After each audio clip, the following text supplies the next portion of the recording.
Hey, this is Mike Lamson, lead pastor at Newground, and I just want to say thanks for taking space to listen to the podcast today. We're walking through three foundational people in the Christian and Jewish faith, Abraham, Isaac, and Jacob. They're basically like our forefathers. Well, for this series, we're calling them our three fathers. So we're diving into the lives of these seemingly ordinary men, and we'll talk more later about how you can get connected to Newground. In the meantime, enjoy the podcast. Well, this morning, we want to continue in our series. If you new with us, glad you're here. And we're jumping into the middle of a series in the Bible in Genesis. We're talking about Abraham, Isaac, and Jacob. We call it. I had fun with the title because they're kind of like the forefathers of our faith, but we're calling them our three fathers because we're only talking about three of them. We just had fun.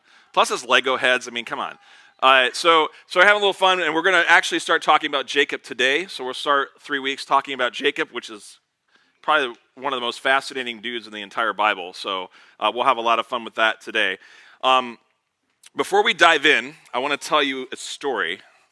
Is that okay if I tell you a crazy story? Not about the youth retreat, because I can't tell you that story. But let me tell you another crazy story about how I got to Newground. And I've told this kind of in some ways, but I haven't told it this way before. But I want to rewind like the last, 20-some years of my life and tell you the crazy story of how I got here. The reason I want to tell you this, because today we're going to be reading a text, and we're going to be talking a lot about God's sovereignty, meaning God is always in control. That's going to be the theme of today we're talking through. So let me tell you a story of how God has been in control of my life through all sorts of weird stuff. So I remember in college, I had the world ahead of me. I had been a brand new Christian, and I felt God calling me to be a full-time vocational youth pastor. I was really excited about that. And so my second year of school, I'm playing basketball at a retreat appropriately. And of course, you can guess what happened at a retreat that I go to. I was playing basketball. I tripped over someone's foot. I just landed on my hands, and I felt something pop in my back. I don't know what that was, but it didn't feel good, and I was on the floor for the rest of the retreat. Really bad stuff. So I eventually recovered from that. A couple weeks later, I felt a little better because I'm young and strapping guy, kind of. And then we went to a conference, another retreat in Indianapolis, and we were playing a sport called shoe golf that we invented. So it's literally kicking off your shoe like a golf ball, and you pick targets around the city. And so I was playing this sport. It's really fun, actually. And then so I kicked off my shoe, and I heard a rip this time in my back. That's worse than a pop, by the way. And so I'm on the ground for the whole rest of the week of this retreat, this little conference thing. I go to our local medical center at college, and they get an MRI and reveal I have a torn disc in my lower back at 20 years old. I'm like, what in the world? Every single doctor, this doesn't happen to people your age. Thanks. That really doesn't help my situation, right? And so they gave me the absolute, in hindsight, worst advice you could ever give with an injury like that. I don't know if they just didn't know or they really weren't that smart there. I don't even know. I don't presume anything. But they told me, don't do anything for 2 weeks. Just lay there in your bed. Which every doctor and chiropractor, that was the worst thing they could have told you. Okay. Well, obviously I knew that because for a year and a half, I basically was in bed. So it was a horrible injury, and it wasn't getting any better. It was getting worse. I had to actually quit school and go back home because it was so bad, because I was actually just that close at 20 years of age to surgery. And I was like, 20-year-old back, come on, that's just weird, right? So I go home, and I talk to my old youth pastor, and I find out he's planning a church. And he says, hey, Mike, I'm planning this church about 30 minutes from where we are, and I want you to come help with the youth as a volunteer.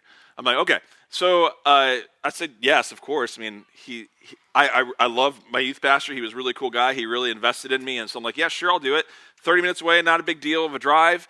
And in the meantime, I'm trying to rehab this back and kind of figure it out. So I go and do that, and then I'm part of this church plant. It shuts down after a year. Can't tell you the story why right now, but it's just like, okay, what's going on? I also ended up going to college in that town where we planted the church. Because of that, I met my wife, Julia. So I get a religion degree, I meet my wife, and then I get my first gig at a church A year and a half later, I get fired. I go to another church. 3 years later, I get fired from that church. I'm not going to tell you the whole details of that, but it's pretty disheartening to say the least. And then my wife's like, we should just quit church because this is pretty bad. Getting fired from 2 churches is not really that fun. True. But I just felt God like, no, we got to keep going. And then we need to open up our geographical options. And so God said, let's go to the mountains of Pennsylvania where you know everybody. Not true. We don't have anybody we know in Pennsylvania, but we went anyway to this really interesting place. We didn't get fired from that church. But we found ourselves just becoming, we weren't fitting in anywhere. Like the way we expressed our faith and what we were thinking about, it just wasn't matching up. We didn't know what to do. In the whole time, the church before that, I met a pastor friend I worked with. You know him because he was here in July, Dan Graham, all right? I met him. He told me about a church in Michigan. Said, hey, you should check these guys out. They had a podcast online. I started listening to their teaching. We did that for 5 years as we're going through all this stuff. My wife goes, you know what? We should go take a trip up there. No, not really interested in that. We do it anyway because I listen to what she says, right? So we go up, and God says, you need to move here, which means you need to quit your job and quit your vocation and go move here. What am I doing next? Don't know. Okay, great. So I go do this. Why am I doing this? This is a really not so smart idea. We come to a church in Michigan to save us from church. So it's kind of weird. How does that work? Anyway, so that's what we do. And then through these crazy connections at this church, someone says, Mike, you need a spiritual director. So there's people in this church that went through spiritual directions. They had it over at the Dominican Center on the east side of Grand Rapids, which, by the way, I'm going to put it aside. Spiritual direction is awesome. If you don't have a spiritual, really cool. Spiritual direction is just like people listening to your story and speaking the words of God into your life, just make you ask questions and think, and it's awesome. Through that process for a year, God said, you're going to go to seminary. I'm like, I wasn't really interested in that, but that's what we kind of discern through spiritual direction. So I go to seminary. I meet all sorts of people. There's a person I meet who becomes one of my good friends. Her name's Betty. Betty and I worked together in the bookstore. We pretty much took every class together. She also went to the church that we were at. Really cool gal. I'm like, I graduate seminary. I have no idea what I'm doing next because now I have this degree and I paid lots of money for it. And I'm like, well, what do I do now? And for 3 years, nothing. I get this sales job like in Lansing somewhere that doesn't work out very well. I'm just kind of meandering around. And then my friend Betty calls me and says, hey, there's a church in Holland. My childhood friend is the pastor there. You should go talk to him because I think you would fit there. So I go through this process, and I had interviewed at 7 churches in those 3 years and got number 2 every time.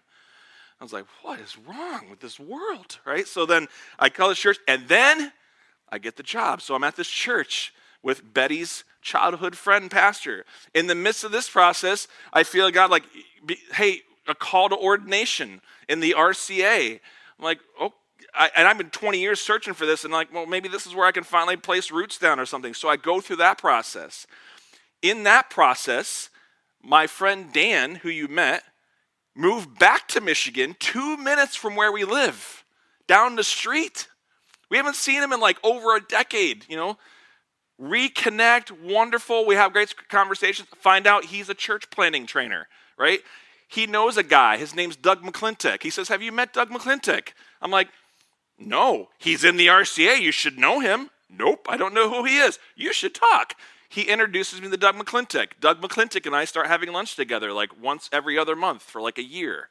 He says, Mike, you really should be a church planner. I'm like, no, I don't think so. And that was the conversation for a year until I finally just gave in.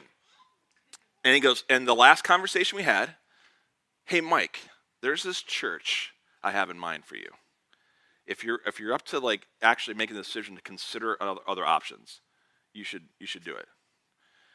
And that church was New Ground. And I said, okay. So I just decided to give in because he just wouldn't stop.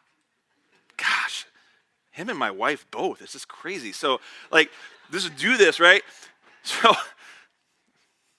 it was good. So I do this thing, and then I'm finally here, right? Yeah, I got a yay out of that. That's great. That's the only reason I told the story. That's it. No, I'm just kidding. That's not true.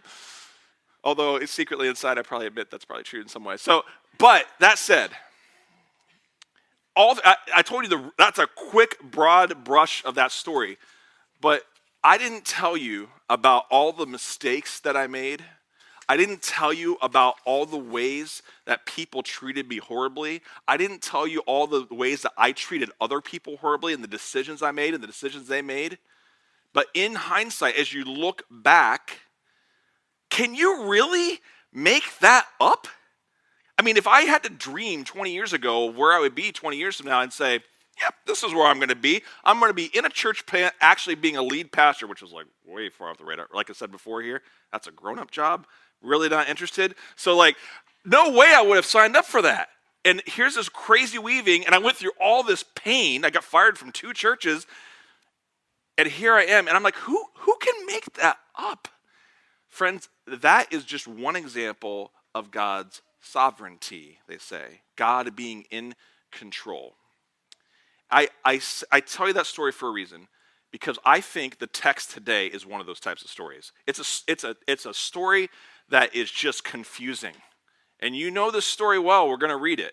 I'm just going to read the whole story so you get it. It's the story of Jacob and Esau.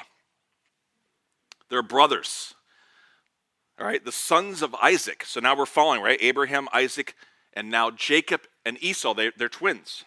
So let's read the story together. We're going to start in Genesis chapter 26 in verse 34. I'm going to read this. It's going to be a little lengthy of the story.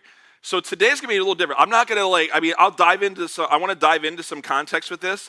I'm not going to spend not as much time as last week with this kind of stuff, but because the story is nutso. I mean, what do you say about this story after you hear it? Let's just read it together, and you'll get an idea what I'm talking about. So I'll just start verse 34 of chapter 26 in Genesis. When Esau was 40 years old, he married Judith, daughter of Beeri the Hittite, which is significant because they weren't supposed to do that. And also Basemath, daughter of Elon the Hittite. Okay, now we have another wife. They were a source of grief to Isaac and Rebekah. Rebekah is Isaac's wife. When Isaac was old and his eyes were so weak that he could no longer see, he called for Esau, his older son, and said to him, "My son." "Here I am," he answered. Isaac said, "I'm now an old man, and I don't know the day of my death. Now then, get your equipment." And by the way, we read it for the NIV if you're following in our chair Bibles here. "Get your equipment, your quiver and bow, and go out to the open country to hunt some wild game for me. Prepare me the kind of tasty food I like and bring it to me to eat, so I may give you the blessing before I die." Now Rebekah was listening as Isaac spoke to his son Esau. When Esau left for the open country to hunt game and bring it back, Rebekah said to her son Jacob, "Look, I overheard your father say to your brother Esau, 'Bring me some game and prepare me some tasty food to eat, so that I may give you my blessing in the presence of the Lord before I die.' Now my son, listen carefully and do what I tell you. Go out to the flock and bring me 2 choice young goats so I can prepare some tasty food for your father, just the way he likes it. Then take it to your father to eat so that he may give you his blessing before he dies." It's like soap opera. All right, Jacob said to Rebekah, his mother, but my brother Esau is a hairy man. As that's a qualifier, right? I mean, someone who's hairy, you don't mess with him, right? All right, he's a hairy man while I have smooth skin. What if my father touches me? I would appear to be tricking him and would bring down a curse on myself rather than a blessing. His mother said to him, "My son, let the curse fall on me. Just blame me. Just do what I say. Go and get them for me." So he went out and got them, brought them to his mother, and she prepared some tasty food just the way his father liked it. Then Rebekah took the best clothes of Esau, her older son, which she had in the house, and put them on her younger son Jacob. She also covered his hands and the smooth part of his neck with the goat skins. Then she handed to her son Jacob the tasty food and the bread she had made. He went to his father and said, "My father." "Yes, my son," he answered. "Who is it?" Jacob said to his father, "I'm Esau, your firstborn. I've done as you told me. Please sit up and eat some of my game so that you may give me your blessing." Well, that's interesting. Isaac asked his son, "How do you find it so quickly?" "Because I just asked you." "The Lord, your God, gave me success." Gave a Sunday school answer. Then Isaac said to Jacob, "Come near so I can touch you, my son, to know whether you're really my son Esau or not." Jacob went close to his father Isaac, who touched him and said, "The voice is the voice of Jacob, but the hands the hands of Esau. So he proceeded to bless him. Are you really my son Esau, he asked. I am, he replied. Then he said, my son, bring me some of your game to eat so that I may give you my blessing. Jacob brought it to him, and he ate, and he brought some wine, and he drank. Then his father Isaac said to him, come here, my son, and kiss me. So he went to him and kissed him, and when Isaac caught the smell of his clothes, he blessed him and said, the smell of my son is like the smell of a field that the Lord has blessed. May God give you heaven's dew and earth's richness and abundance of grain and new wine. May nations serve you and peoples bow down to you. Be Lord over your brothers, and may the sons of your mother bow down to you. May those who curse you be cursed, and those who bless you be blessed. After Isaac finished blessing him, and Jacob had scarcely left his father's presence, his brother Esau came in from hunting.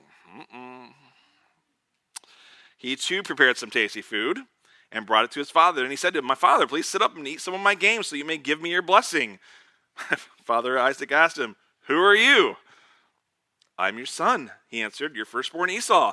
Isaac trembled violently. Oh yeah. And said, well, who was it then that hunted game and brought it to me? I ate it just before you came, and I blessed him, and indeed he'll be blessed. And when Esau heard his father's words, he burst out with a loud and bitter cry and said to his father, bless me too, my father. But he said, your brother came deceitfully and took your blessing. Esau said, well, isn't he rightly named Jacob? This is the second time he's taken advantage of me. He took my birthright, and now he's taken my blessing. And then he asked, haven't you reserved any blessing for me? Isaac answered Esau, I've made him lord over you and have made all his relatives his servants, and I've sustained him with grain and new wine. So what can I possibly do for you, my son? Esau said to his father, do you have only one blessing, my father? Bless me too. Then Esau wept aloud. His father Isaac answered him, your dwelling will be away from the earth's richness, away from the dew of heaven above. You will live by the sword, and you will serve your brother, but when you grow restless, you will throw his yoke from off your neck. Esau held a grudge against Jacob because of the blessing his father had given him. Naturally, he said to himself, the days of mourning for my father are near, and then I will kill my brother Jacob. When Rebekah was told what her older son Esau had said, she sent for her younger son Jacob and said to him, your brother Esau is planning to avenge himself by killing you. Now then, my son, do what I say. Flee at once to my brother Laban in Haran. Stay with him for a while until your brother's fury subsides, and when your brother's no longer angry with you and forgets what you did to him, you forget that? Okay. I'll send word for you to come back from there. Why should I lose both of you in one day? How's that for a story? By the way, it's in the Bible. This is in the Bible. Does this story bother you? I mean, every time I read this story, I'm like, what is going on? Why is this here? All right. So last week, we have index cards and baskets, and just to let you know, for those of you who are new, we use those to, if you have questions about the teaching, I try to respond to those in Facebook. We got a lot of cards last week. People also leave comments, and last week I got a comment, hey, can you tell less history and more like, real life stuff? I'm like, okay, and I listened to those things, and I'm like, okay, maybe I need to listen a little bit to that. There's lots of ways, and I responded to that on Facebook last week. But that said, let me tell you a little bit about approaching these things for future reference. I love context of the Bible. It's come to life for me because I want to know what this book originally means to the listeners that are hearing it for the first time. And what do you do with this story, right? I mean, this is nutso. So I am gonna dive a little bit into a little bit of context, not everything, but I needed to tell you a little bit about that, and then we're gonna kind of swoop it around the end to talk about what does God's sovereignty actually look like in a situation like this? Because there are some things that the Bible actually tells us. But one of the best ways of practicing when I hear stories like this, any story in general with the scriptures, is I always ask the question, where am I at in the story? Who am I in the story? Those are two questions I always ask. No matter how crazy the story is, I start asking those questions. It helps me get a little bit of an idea of why this might be in the Bible. Because, like I said before, the stories in the Bible are not there by accident. The stories, especially in the Torah, the first 5 books of the Bible, were passed down for generation upon generation orally until someone finally wrote them down. Way after the fact. So there's a reason this is in here. Where am I at in the story? Does that make sense? So I just want you to be open to God's voice in the midst of wrestling with this this morning.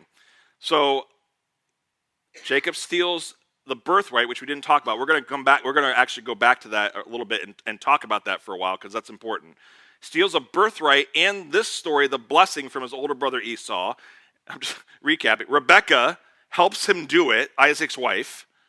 And then Isaac, and here's the thing people forget. Isaac could have changed his mind. I mean, who's stopping him? It's not like there's some magic like, whoa, the blessing's gone from me. He could have changed his mind. Esau even asked him, like, hey, you are the guy that gives the blessing. You can change your mind. You can even give me something. Isaac didn't do it. Like, why did he not do that? So I'm going to rewind a little bit to this because there's there's lots of chatter throughout history about this text and what this might mean. I'm not going to spend forever going through all of this, but I just want to highlight a couple of things, and mainly about Esau with this, to kind of put the context about some of the decisions Jacob and Rebekah made and why they would have done them. Because it's like Jacob's deceiving and stealing, and Rebekah's helping him do it. What's up with that? So if you have a Bible, turn back to Genesis 25 for a moment.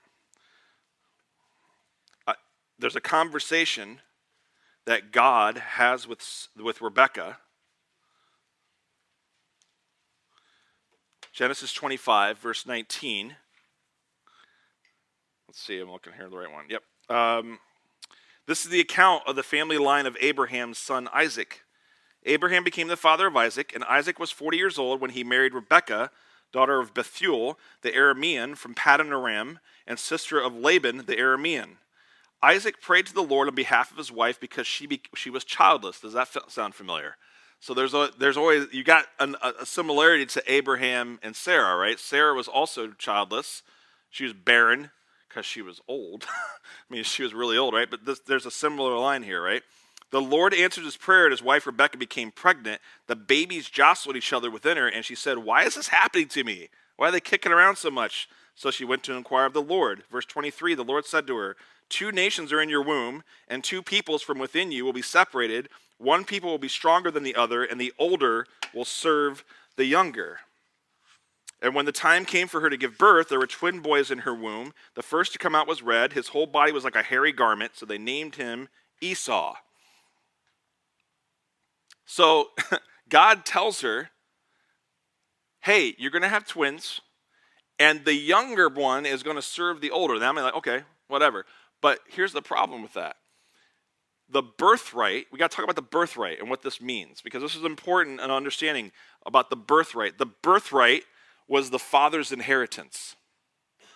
And the birthright always went to the firstborn son. Always.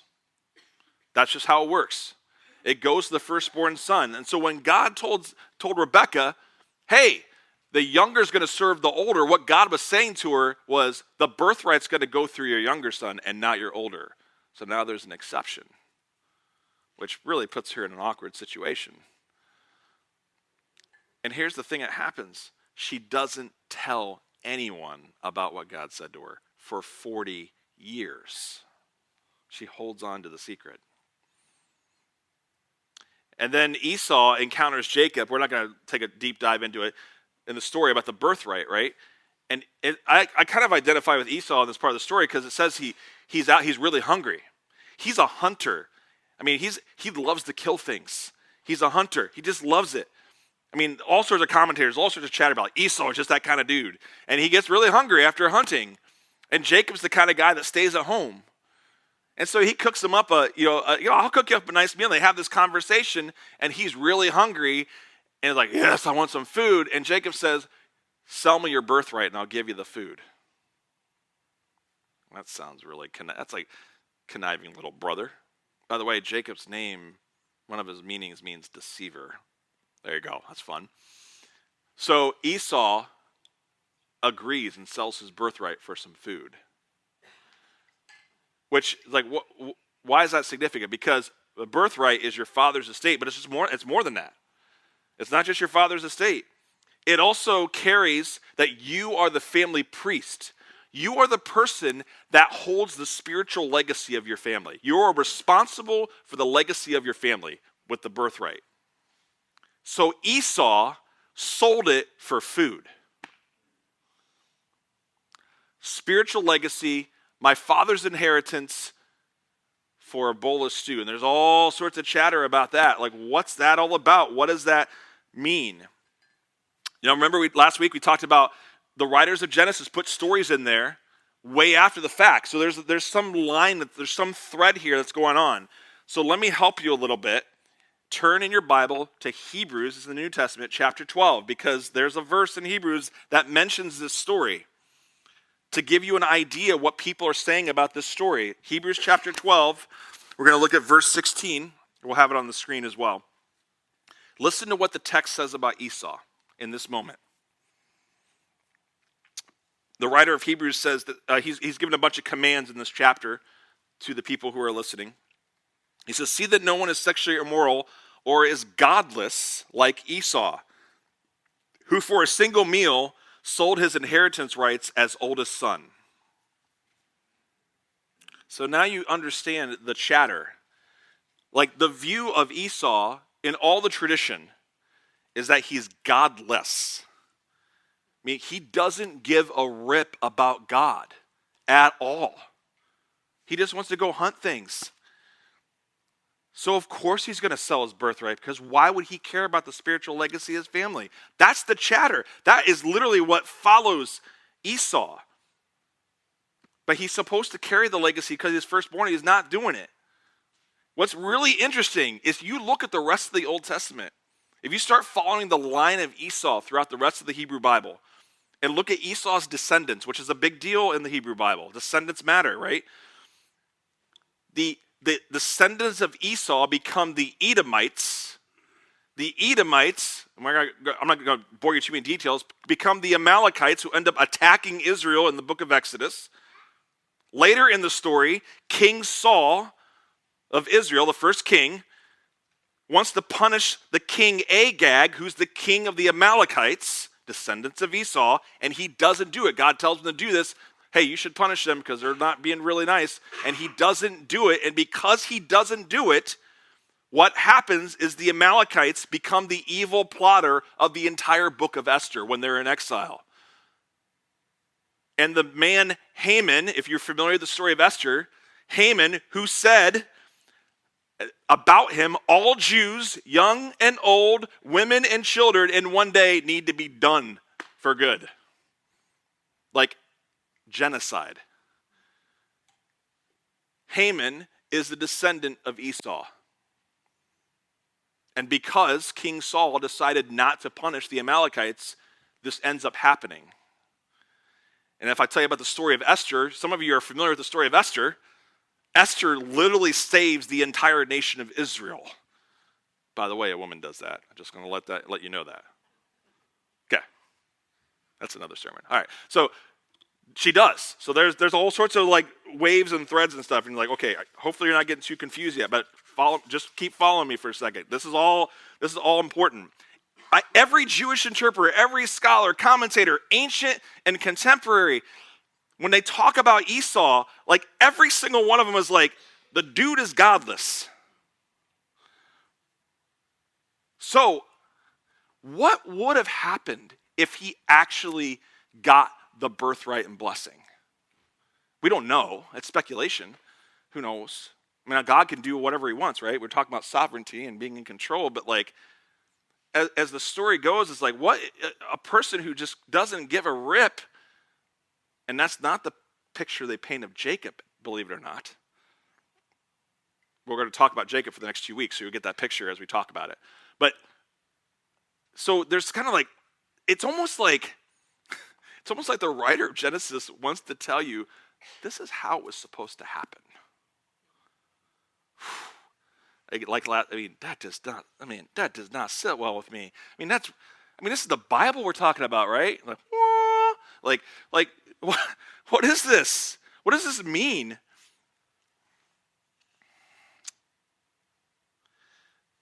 So, I'll say this probably a million times about the Bible. For those of you that try to put the Bible and wrap it up in a pretty bow, it does not work here. Okay? It doesn't. Which is why I love the Bible. because it's about real life. This is real stuff that's happening. Real people, real time, real places. In the Bible, it's happening. You can't wrap it up with a bow. And yet, through this whole story, even though there's actions and decisions of people who are doing sinful things or things against God's will, somehow his will actually gets accomplished. That's nuts. But listen, Jacob and Rebekah don't get off the hook here, okay, for these decisions. Esau plots to kill his brother. That's a pretty big consequence, right? He ends up being deceived, Jacob does later, by Laban, who Rebekah sends him to, with the whole story of his wives and waiting forever. He loses a lot of years of his life that way with service to Laban. He ends up being exiled to Egypt, and he never gets to come back to the promised land. That's a consequence for his decision. And yet, if you follow the rest of the story of the Bible, you find out that the line of the Messiah comes through Jacob. I mean, you really can't make that up. It's crazy stuff.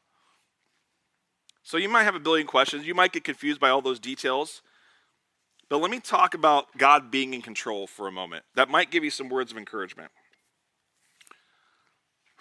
Because the good things that happen to you and the bad things that happen to you and the decisions you make that are not in line with what God wants for your life, and the decisions that you make that are in line, somehow, in some way, God, finds a way for his will to be done.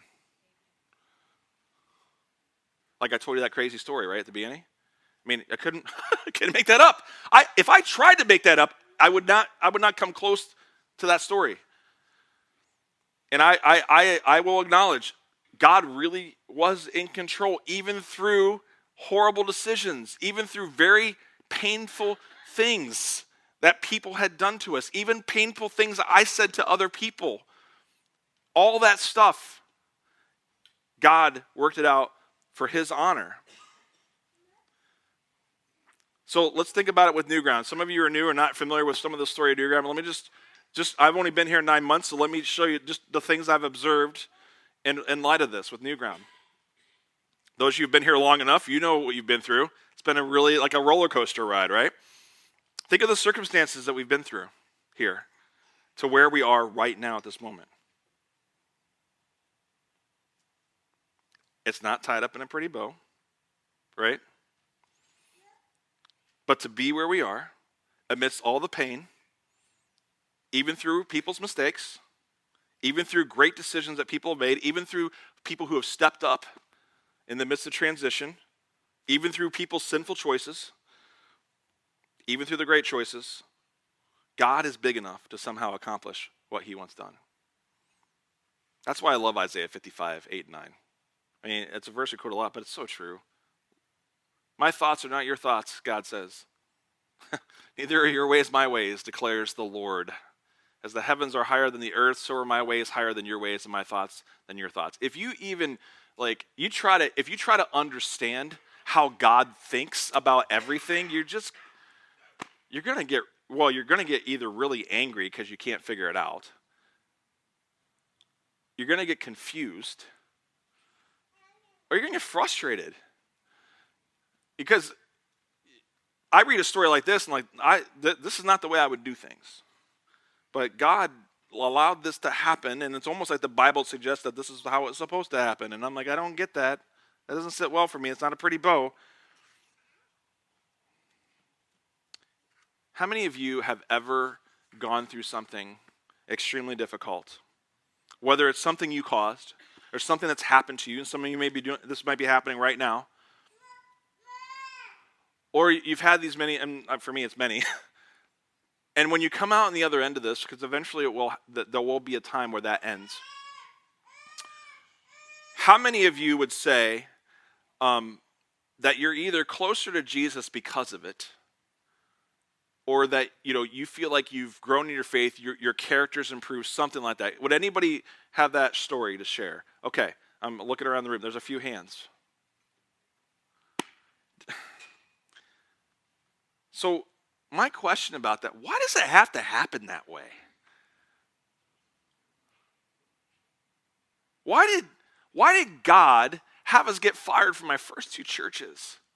And the things that people said to me in the midst of that, and the betrayal, and just the callous things that people say in church. Why did I have to go through that? Right? And for me, I got to learn the hard way, unfortunately, because I'm a stubborn dude. Man, I really had to edit myself there. That's really bad. I'm a stubborn dude, right? Like, and then when I take a step back from that and ask questions like, did God really like orchestrate that happen that way? That's a realm I don't try to even venture to, because that is Isaiah 55, right? But I know that God is in control. I see the constant testimonies happening, and I'm telling you, for your life, for New Ground, God is in control, friends. Even through all the whack stuff that's happening all over us and around us and in us, God is in control. We could possibly never understand all the what ifs and all the alternate futures they would produce. We can't. Playing that game is not a fun game to play. And all I know is from the teaching of Scripture is that there's a God who continues to pursue redemption through all of it in us. Even through the choices of sinful people. I mean, why are you here this morning? You're here. I believe you're here for this time, this place, this moment right now to hear something. I have no idea what that is. It's fun doing sermons because then people tell you what God's telling them. And like, I didn't talk about that. But that's how God works. That's what he does. Because see, I believe this. I believe God's working in you and despite you. Amen? He's working in you and despite you, even if you resist him. And I'm just going to tell you, that provides extreme comfort for me. Because I'm a stubborn dude, and I do really dumb things sometimes. Just because I put pastor by my title means nothing. I'm a human being just like everyone else. And God works in me and despite me. Listen, if there was some way that the church could actually communicate that to the world, you would have a very compelling narrative. Because people put Christians on a pedestal thinking like, oh, look how holy they are. And then they're hypocrites because they don't live up to that. Because God works in us and despite us. I mean, what do you think the cross is? I mean, think about that. That's a torture method, right? We talked about that with the Roman Empire in December. This is a torture method. It was meant to humiliate and destroy lives. And we wear it around our necks and tattoo ourselves. And it is a symbol, for us, it's a symbol of freedom. Can you make that up? Are you kidding me? Who does that? God does that. Because he works in us and despite us. That's why I follow Jesus. I mean, come on. You can't make that up. So all the arguments you have about what, I have done all this stuff and whatever else that you say, it's unforgivable. Like, you can't win that argument with God. You can't. It doesn't work. It's a cross. God says, I forgive you. Let me show you a better way. Why wouldn't you want that? Right? Listen, people do really horrible, painful things in church because we're human beings and they do that. But I think in a vision like this, in a story like this, I mean, if a church really is a hospital, I mean, this is kind of the image that people like to use. Is the church a hospital or a country club, right? Is it a place where people who finally admit that they're sick and need help come? And hurt people, by the way. Or are we a country club that has membership privileges And it's only for the people that get it all right and get it all together, and then you can be accepted into our club. I mean, which one is it going to be? And I think if the church is really a hospital, then we got to embrace this, to recognize that regardless of all the things that happen, and I'm sure you've been hurt by people in this community, if you've been around here long enough, that God works in us and despite us. And the fundamental question underlying all of this, because obviously you can tell I didn't wrap up the story with a pretty bow today, because you can't. But the ultimate question that you have to ask yourself is, do you actually trust him?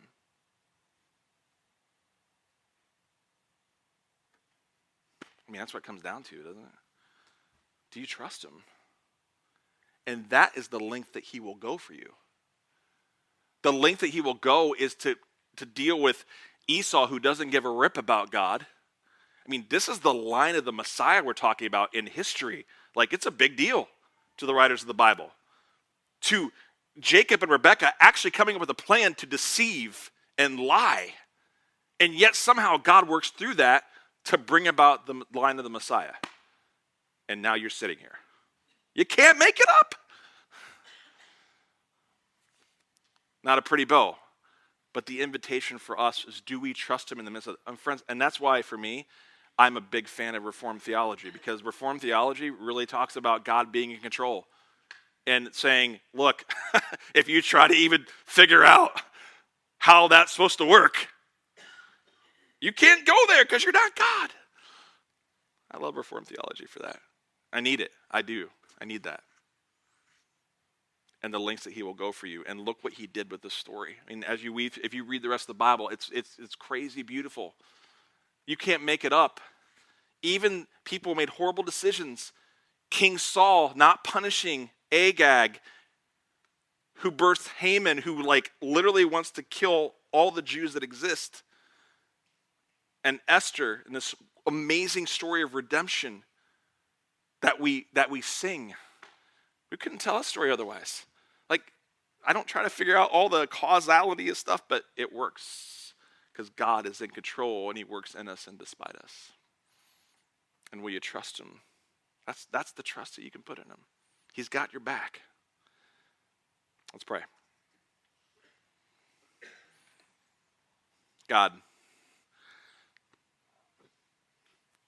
ugh is what I want to say, God. It's hard to read stories like this, but I am so grateful, God, for the scriptures, that the scriptures are about real life and real people and real times. And I just pray, God, no matter what we've done in our lives and what we will continue to do, I pray that we would hear your voice clearly, that you love us so much, the lengths that you will go to get through to us. Even using things that we intended for evil, like the cross, to now be a symbol of freedom. And God, that the example you laid for us is to sacrifice yourself, that you died for us, and that by your resurrection, God, that we'll celebrate in a couple of months, is the power over death and sin, that it doesn't have the final word, God. God, you are in control. You work in us and despite us. And I pray, God, that this would move us toward a greater trust in you. We pray this in the name of Jesus. And everybody said, hey, thanks for listening today. I just want to let you know the best way to experience our community is in person. So come by and visit us on Sundays at 10 a.m. and we'd love to meet you. And if you're listening from afar, there's a couple ways that you can partner with us. Number one, if you think the teachings are helpful, share the link with your friends and family, and even better, feel free to subscribe so you don't miss out on any of the teachings.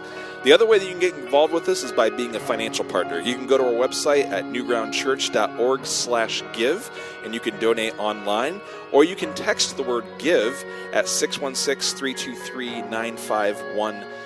All of our transactions are secure. So if you have any other questions about our community, feel free to email us at info@newgroundchurch.org or find our Facebook page at New Ground Church MI for Michigan. Hope you were encouraged and challenged by the teaching, and I pray that you will live out the revolutionary way of Jesus this week. Thanks for listening. May God's grace and peace go with you.